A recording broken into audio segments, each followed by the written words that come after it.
Ada PR dari pemerintah bagaimana memulihkan perekonomian masyarakat menengah bawah dan bawah, sehingga masyarakat menengah bawah dan bawah ini tidak perlu lagi untuk melakukan pinjaman ke pinjol, kemudian juga terhindar dari judi online.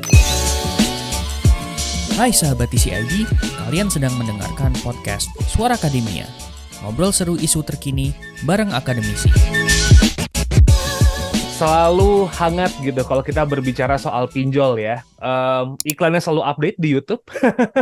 Kalau kita nonton video apapun gitu di YouTube, ada aja pinjol yang jadi iklan. Terus juga kalau ngebuka di timeline sosial media, Instagram ataupun Twitter, kadang-kadang nongol tuh iklan pinjol gitu di sponsored post gitu. Dan kemarin rame di timeline Twitter gitu, Sobat Isi ID, ada satu orang yang sempat menggunakan platform pinjol, gagal bayar, ditagih, dan akhirnya merasa depresi dan bunuh diri. So, ini menjadi permasalahan yang sebenarnya cukup membuat miris, tapi problematika soal pinjol ini nggak selesai-selesai gitu. Dari pandemi, platform pinjol makin banyak, yang ilegal, buset, angkanya banyak banget, yang legal pun juga tetap ada masalahnya gitu. So, kita bakal ngobrol soal problematika pinjaman online di Indonesia buat Suara Akademia kali ini. Nama saya Muhammad Syarif, saya podcast produser dari TCID. Dan buat episode kali ini kita bakal ngobrol bareng sama Mas Izzuddin Al-Faras Adha. Beliau adalah peneliti dari Center of Digital Economic and SMEs-nya INDEF ya, Institute for Development of Economics and Finance. Halo Mas Faras, apa kabar Mas? Halo, kabar baik Mas Syarif, semoga sehat juga ya Mas. Alhamdulillah sehat. Nah Mas Faras, mungkin kita sekarang ngobrolin soal pinjol dan dimulai dari pertanyaan yang basic dulu nih. Makin hari makin banyak masalahnya nih Mas Faras soal pinjaman online ini. Gimana ya kalau ngelihat permasalahan yang baru-baru ini hangat jadi topik obrolan dimanapun gitu Mas Faras? Iya, khususnya yang ada kami ini ya. Ya, betul. Ya, jadi memang ini mengagetkan karena kenapa? Karena ada kami ini kan legal gitu ya, Betul. artinya terdaftar dan diawasi oleh OJK. Yang selama ini kita dengar kan kasusnya banyak kan itu sebenarnya terkait dengan pinjol ilegal. Nah, kali ini makin ramai karena dari kasusnya pinjol legal. Nah, ini yang kalau ini sudah menjadi ranah OJK, karena kalau yang ilegal kan ranahnya utamanya karena kepolisian. Nah, kalau ilegal ini utamanya OJK, yang artinya ini kecelakaan di depan halaman rumah sendiri, kira-kira begitu. Nah, ini yang harus menjadi perhatian, artinya pengawasan OJK seperti apa, kemudian juga di sisi lain dari AFPI, Asosiasi Fintech Pendanaan Indonesia, atau Asosiasi Pinjol begitu ya, dari pelaku usaha, itu juga mereka sudah ada kode etik sebenarnya. Nah, artinya mekanisme pengawasannya nih baik dari AFPI yang secara internal seperti apa, khususnya juga OJK, itu yang perlu kita telah lebih lanjut itu. I see. Tapi kalau kita berbicara soal pinjol sendiri nih Mas, mungkin teman-teman dari Indef udah sering ngeliatin gelagatnya para platform pinjol dan juga pengguna pinjol gitu. Tiap tahun makin naik gitu loh nih Mas Faras gitu. Progresinya gila-gilaan. Mungkin 11-12 sama judi online ya gitu. Kayak judi online tuh tiba-tiba tadi ngeliat di timeline sosmed udah sampai 200 triliun uang yang berputar di situ, dan pinjol kayaknya nggak kalah jauh gitu soal duit di situ. Apa ya yang bikin orang akhirnya tertarik banget sama platform ini nih, especially anak muda gitu. Kita sering banget ngelihat kasus anak muda kelilit pinjol, atau daftar kepanitiaan, panitianya disuruh daftar pinjol semuanya. Ini problematik banget nih. Kenapa ya banyak yang pakai platform ini ya? Iya, pertama ini juga supaya clear di depan bahwa pinjol itu ada manfaatnya. Nah, memang masalahnya kan yang ramai selama ini yang bermasalah, oke? Nah, itu dulu supaya maksudnya nanti tidak confused, tidak bingung gitu. Nah, kenapa kemudian banyak masalahnya begitu ya pinjol ini? Yang pertama memang soal pinjol ini pertama literasi keuangan. Jadi masalahnya adalah ada jarak yang terlalu jauh antara literasi keuangan dengan inklusi keuangan. Inklusi keuangan itu sekitar 86-87% begitu. Kemudian literasi keuangan sekitar 49%. Jadi artinya ada gap ya lebih dari sekitar 36-37% begitu. Yang itu Artinya ketika orang, simpelnya begini, ketika orang sudah bisa mengakses layanan keuangan, ya termasuk perbankan, pinjol begitu, tapi orang tuh nggak ngerti-ngerti amat bagaimana menggunakannya begitu. Misalnya soal bagaimana menerima pinjaman dalam hal ini, nah itu yang jadi PR. Ada jarak yang terlalu jauh antara literasi dan inklusi keuangan. Ini yang jadi PR paling pertama sehingga tadi masyarakat banyak yang terlilit pinjol kayak gitu. Itu yang paling pertama. Kemudian yang kedua tadi sudahlah literasi keuangannya kurang. em, dari sisi regulasi, artinya penilaian kredit itu masih sendiri-sendiri dari pelaku usaha pinjol. Yang mana misalnya kita meminjam begitu ya ke pinjol A begitu. Ini yang legal ya. Kita pinjam ke pinjol A, kemudian kita tidak mampu bayar. Itu kan artinya kita harus membayar begitu. Ada kewajiban untuk membayar. Kita cari cara bagaimana caranya kita kemudian kita cari cara kita pinjam ke pinjol B. Mudah dapatnya. Kemudian kita bisa bayar hutang ke pinjol A, tapi kita jadi punya hutang ke pinjol B. Jadi gali lubang, tutup lubang. Dan kecenderungannya gali lubang, tutup lubang, lubang yang digali itu lebih dalam lagi. Nah, itu yang kemudian harusnya bisa ada satu sistem penilaian kredit yang kayak terjadi di perbankan. Perbankan itu ada slick, begitu ya, sistem yang terpadu begitu, sehingga ketika kita pinjam ke bank A, kemudian gagal bayar, kita tidak bisa pinjam ke bank-bank lainnya. Sulit lah, begitu. Nah, ini yang belum berlaku, yang sekarang sedang diusahakan oleh OJK supaya bisa terintegrasi penilaian kreditnya, begitu. Itu setidaknya dua itulah. I see. So the problem is bukan platformnya yang legal ya, kita nggak bicara yang ilegal dulu nih, bukan platform yang legal yang ada, tapi justru malah memang masyarakat yang aksesnya gampang, tapi mereka belum tahu cara memakainya dengan bijak dong. So basically that's the problem nih, Mas Faras. Ya, itu tadi literasi yang terlalu jauh jaraknya dengan inklusi keuangan. Nah, itu yang memang ini artinya ya peran semuanya juga, artinya masyarakat juga, pemerintah juga, pelaku usaha juga, yang khususnya yang punya power itu kan pemerintah dan pelaku usaha. Jadi artinya ya pemerintah itu bagaimana caranya supaya pemerintah bersama dengan pelaku usaha itu tidak hanya mendorong inklusi keuangan, artinya menawarkan begitu ya produk-produk keuangan, tapi juga ketika mereka menawarkan produk keuangan itu disertai juga dengan peningkatan kapasitas wawasan terkait dengan apa yang ditawarkan itu, begitu. I see.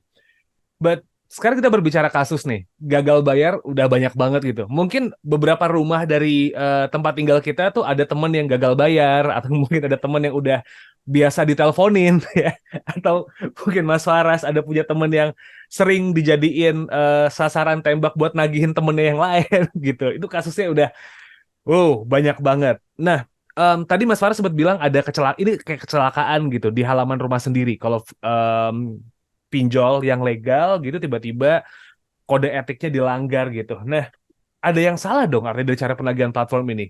Kok kayaknya banyak banget ya Mas ya, penagihan platform ini tuh kayak melanggar kode etik gitu. Ini satu dari sekian kasus. Ada yang kemarin di TikTok juga ngeliatin ada debt collector mesenin makanan pakai Gojek. Terus ketika makanannya datang, itu driver Gojeknya suruh ngasih handphonenya ke penerima makanan gitu.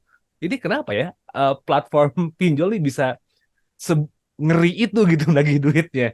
Ada kode etik yang dilanggarkah supaya akhirnya bisa tetap dibayarkan atau gimana nih? Ya, ini yang kita spesifik ke yang legal ya, supaya pendengar juga clear. Karena kalau yang ilegal sudah pasti biasanya bermasalah begitu. Nah, kalau yang legal ini tadi sudah ada panduannya, bagaimana cara menagihnya, juga regulasinya. Artinya yang kemudian kemarin kan kita dengar beberapa waktu lalu itu kita dengar konferensi pers yang itu juga harus diusut oleh kami, oleh AFPI, juga oleh OJK. Kira-kira ini apakah dari ada kami secara institusi itu tidak mengikuti panduan dan regulasi, ataukah memang di lapangan itu yang orang yang melakukan penagihan itu memang tidak mengikuti panduan yang sudah ada di institusi ada kami itu, atau bagaimana ya, itu yang kemudian harus diusut lebih lanjut. Nah, itu juga yang harusnya juga terjadi di pinjol-pinjol lainnya, artinya seluruh pinjol yang legal itu harus mengikuti regulasi dan panduan terkait dengan penagihan, karena itu sudah ada standarnya dan tidak bisa sembarangan untuk melakukan penagihan, apalagi sampai meneror orang-orang yang seharusnya tidak bisa ditagih begitu. Oke, tapi standarnya kayak gimana ya Mas Faras? Mungkin bisa di-share gitu ke pendengar, karena kan selama ini kalau orang meminjam uang di pinjol, itu identiknya pasti debt collector-nya jahat nih gitu. Banyak banget cuplikan-cuplikan debt collector yang ngomongnya kasar lah, terus ngancem kayak kuda tangi rumahmu lah, atau sampai bener-bener ancaman pembunuhan gitu. Ada standarnya kayak gimana sih sebenarnya kalau buat penagihan itu? Karena so far yang berkembang di luar, kalau udah minjem di pinjol dan gagal bayar, itu debt collectornya pasti sembarangan tuh gitu. Ya, setidaknya OJK itu punya 4 panduan etika dan cara penagihan utang. Yang pertama, itu tidak menggunakan ancaman atau mempermalukan nasabah atau peminjam. Hmm. Begitu. Jadi, kalau peminjam itu sudah diancam, apalagi dipermalukan, nah itu berarti sudah patut diduga melanggar etika dan cara penagihan dari OJK. Itu yang pertama tadi, tidak menggunakan ancaman atau mempermalukan. Yang kedua, tidak menggunakan kekerasan fisik, verbal maupun verbal dalam penagihan. Artinya kekerasan si penagih itu sudah berkata kasar, apalagi sampai sentuh kita aja gitu ya, mendorong atau apapun itu sudah melanggar etika begitu dalam penagihan. Yang ketiga, dilarang menyebarkan data pribadi terkait proses penagihan utang. Nah, ini yang tadi kemudian kalau misalnya ada saudara kita, tetangga kita, kenalan kita yang dikontak padahal tidak terkait dengan hutang tersebut, nah itu juga sudah bermasalah karena tidak boleh menyebarkan data pribadi dalam penagihan hutang. Yang keempat, tidak menagih ke pihak lain yang bukan berhutang. Begitu. Jadi tadi termasuk juga saudara, tetangga, kerabat dan seterusnya. Nah, 4 ini yang jadi panduan etika cara menagih utang yang sudah ada di OJK. Begitu. Dan ini harus dipatuhi oleh seluruh pelaku usaha pinjol legal yang ada di Indonesia. Alright. Ancamannya apa ya? Kalau boleh tahu kalau misalnya melanggar gitu. Apakah emang benar-benar platformnya tidak diberikan izin lagi? Atau cuma peringatan-peringatan doang nih? Gimana Mas Ya, Faras? ya itu nanti ada bertahap begitu ya. Bahkan yang paling paling keras itu pidana begitu. Nah, Oh, I itu see. nanti tergantung dengan tindakan apa yang dilakukan oleh ketika melakukan penagihan. Apakah sampai melakukan kekerasan bahkan membunuh, nah itu tentu sudah pidana. Begitu nanti tergantung levelnya, level kekerasannya atau cara menagihnya seperti apa. Alright. Ini kan kayaknya kita nggak mungkin bisa nge-stop platform pinjol benar-benar dilarang ya. At least sampai hari ini kita ngobrol nih Mas Faras gitu. Karena juga Ya, sebenarnya buat orang yang bijak pun pinjol helpful banget. Kalau misalnya tiba-tiba ya, butuh uang secara cepat, nggak bisa megang cash gitu, tinggal ngajuin platform di pinjol mungkin bisa save them gitu. ya. Tapi kalau misalnya memang akhirnya tadi literasi keuangan yang nggak bagus, masalah ini bakal jadi kayak snowball effect, bakal lebih gede, lebih gede, lebih gede, lebih gede lagi gitu. What's the impact ya, kalau kita berbicara soal what if gitu, impact apa aja nih yang bakal mungkin kejadian kalau misalnya makin mudah buat mendapatkan gitu kan, promosinya makin gila-gilaan, bahkan nggak cuma di online aja, di billboard pun sekarang, dulu sempat ada gitu beberapa pinjol yang di billboard, tapi masyarakat literasinya segitu-gitu aja nih Mas Faras. Nah, ya ini juga memang ada PR ya.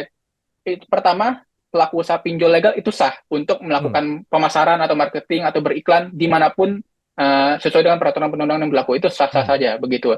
Nah, kemudian kan tadi PR-nya masih di literasinya begitu, ketika masyarakat dicokokin iklan dari beragam pinjol tapi ketika sudah download kemudian minjam nggak begitu paham. Nah, ini Ya. yang justru menurut saya penting juga OJK itu juga beriklan begitu secara masif supaya literasi keuangan masyarakat itu meningkat.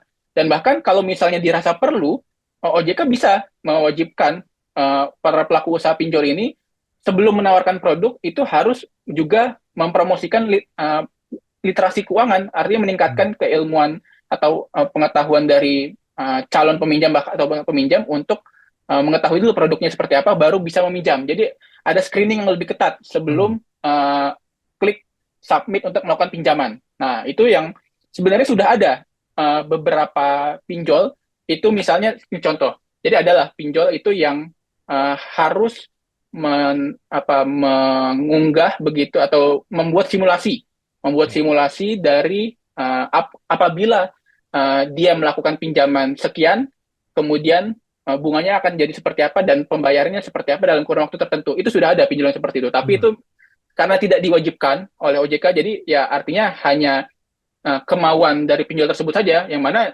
jauh lebih banyak yang pinjol itu tidak melakukan hal seperti itu, begitu. Nah, itu yang kalau misalnya OJK memang sudah menganggap ini darurat, saya kira bisa saja diwajibkan oleh OJK kepada seluruh pelaku usaha pinjol untuk memberikan screening yang lebih ketat kepada di aplikasinya misalnya begitu, sehingga peminjam itu tidak dengan mudah mengklik submit ketika akan meminjam. Nah, itu salah satu hal yang bisa dilakukan oleh OJK. Jadi kita tidak bisa serta-merta tadi ya menyalahkan atau ya menyalahkan begitu pelaku usaha pinjol, karena mereka yang legal itu biasanya sudah mengikuti peraturan perundang-undangan yang berlaku. Begitu, Mas. Jadi again and again, it's not only about the platform itself ya, tapi juga apa yang masyarakat pahami juga menjadi kuncian gitu di sini. Tadi Mas Faras juga sudah menyebutkan bahwa knowledge matters gitu, regulasi matters. Knowledge mungkin ya PR kita bersama nih gitu. Buat ngasih tahu teman, paling simple kalau misalnya teman emang kepepet gitu, ngasih tahu gimana plus minusnya pinjol. Tapi regulasi yang baik dan juga regulasi yang ketat dengan dia adanya pinjol itu juga menjadi kuncian nih, Mas.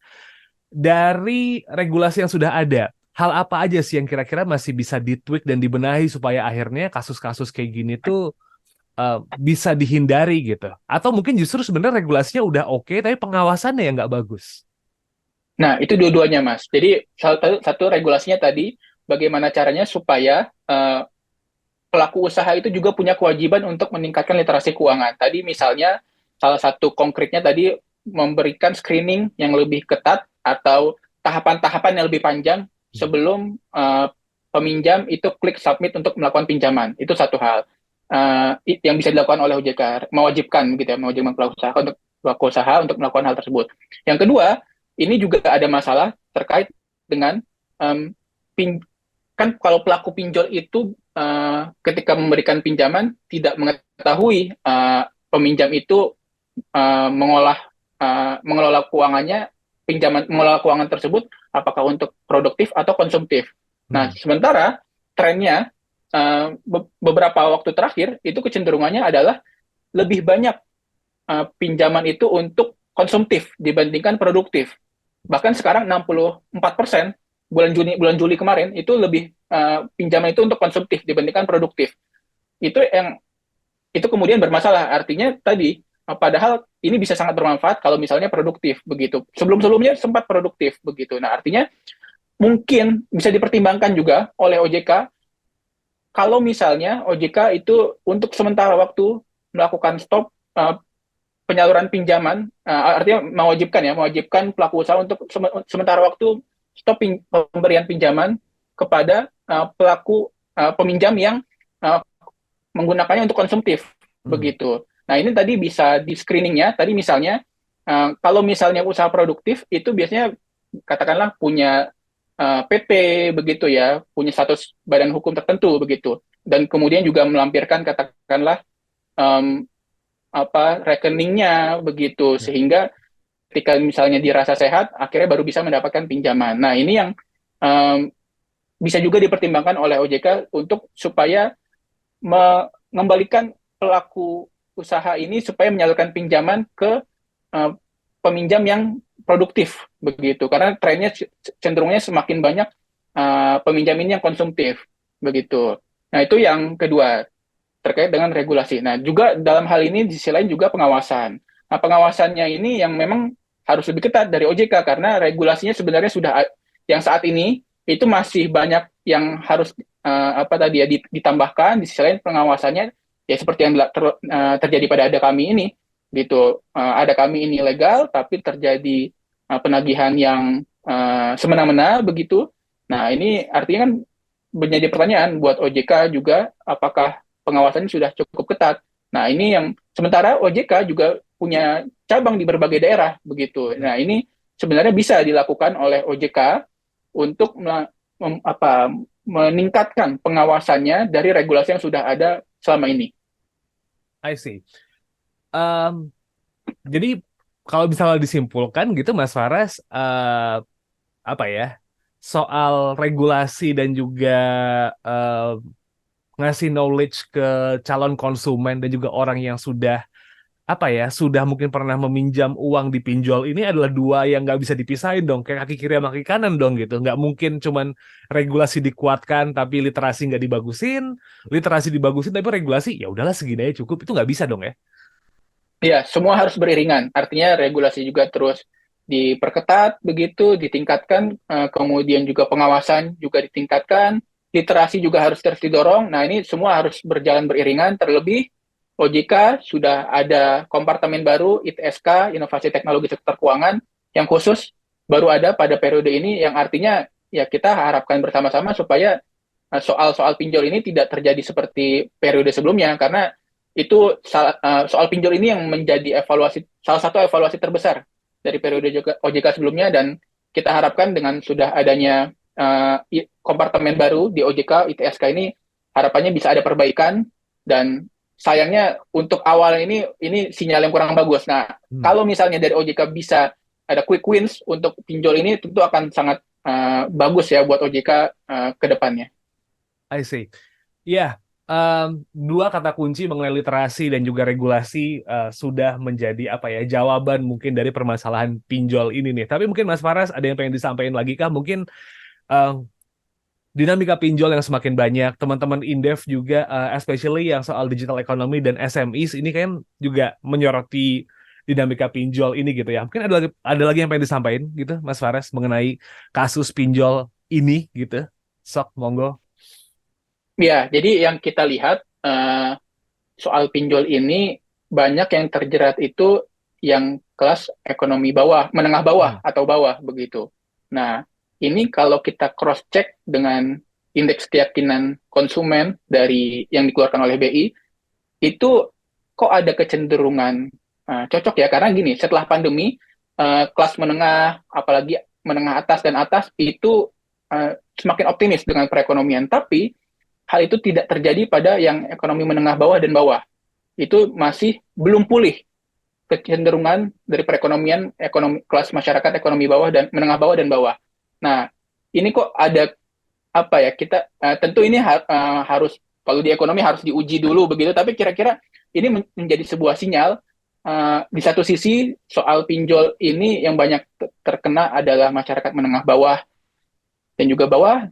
Di sisi lain juga indeks keyakinan konsumen ini juga belum pulih untuk kelas masyarakat ekonomi bawah dan menengah bawah.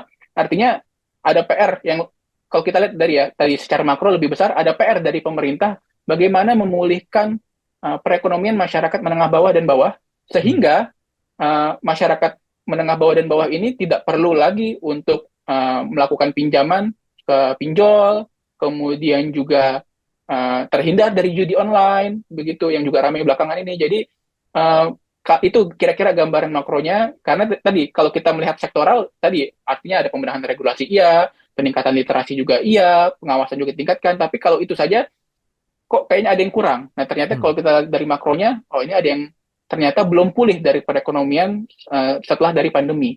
Nah, itu saya kira yang harus saya sampaikan kali ini, Mas. Oke.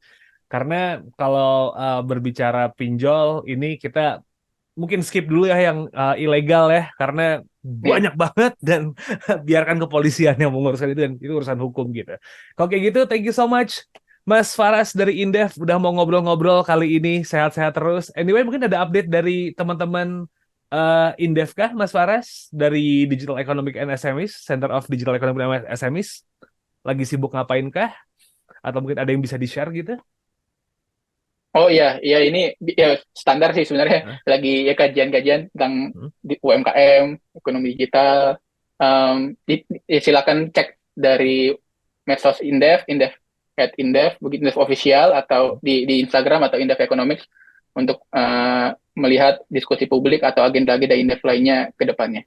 Oke. Anyway, buat yang pengen cari internship, Indef lagi ada internship program ya, itu ini ada rekaman.